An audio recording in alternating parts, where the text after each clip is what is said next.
ప్రభు అయిన యేసుక్రీస్తు నామములో మీకు సమాధానం కలుగునుగాక. షలోం. ఈ ఉదయకాల సమయం కొరకు ద్వితీయోపదేశ కాండము 20వ అధ్యాయము 4వ వచనము. దేవుడి ఉదయకాల సమయంలో బలపరచే వాగ్దానాన్ని దయచేస్తున్నారు. మీ కొరకు మీ శత్రువులతో యుద్ధము చేసి మిమ్మును రక్షించువాడు మీ దేవుడైన యెహోవాయే. దేవుడి నామానికి స్తోత్రం కలుగునుగాక.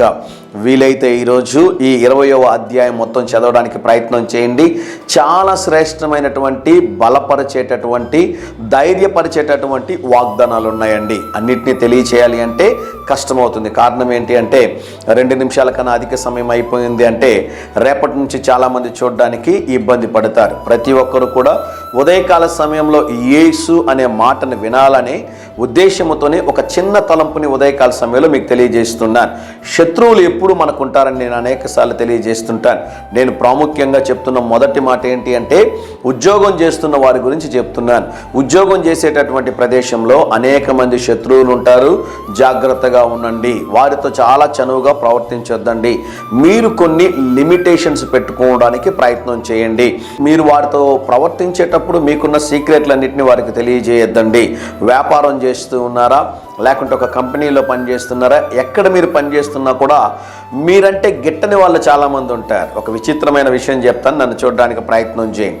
మీకు హాని చేయాలని ప్రయత్నం చేసే ప్రతి శత్రువుకి మీరు ఏ రోజు ఏ హాని తలపెట్టి ఉండరు. అర్థమైందండి?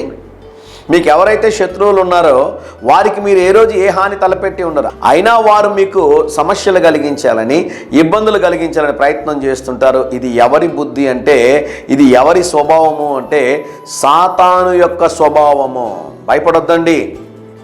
మీ పక్షంగా దేవుడు నిలబడుతుంట. కేవలం ఉద్యోగం దగ్గర, కంపెనీలోనే కాదండి, స్కూల్స్లో కానివ్వండి, కాలేజెస్లో కానివ్వండి, అంతకుమించి పరిచర్యలో కూడా ప్రియులరా అనేక మందికి సేవకులు ఇబ్బందులు కలిగిస్తూ ఉంటారు. సేవలో కూడా శత్రువులు అనుకుంటారు. కనుక ప్రభు ఈ ఉదయకాల సమయంలో మీకు ఇస్తున్న శ్రేష్టమైన వాగ్దానమో, మీరు యుద్ధం చేయాల్సిన అవసరం లేదు. నిన్నటి వాగ్దానం విన్నారా? దేని గురించి చింతించవద్దు అన్నాడు ప్రభు.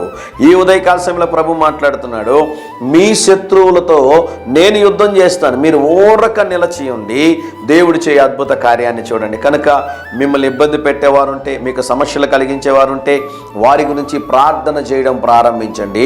ప్రభు మీ పక్షాన నిలబడి యుద్ధం చేస్తాడో, ప్రభు మీ పక్షాన నిలబడితే ఆయన్ని జయించి నిలబడే మొనగాడు ఎవడో లేడు. దేవుని స్తోత్రం కలుగునుగాక.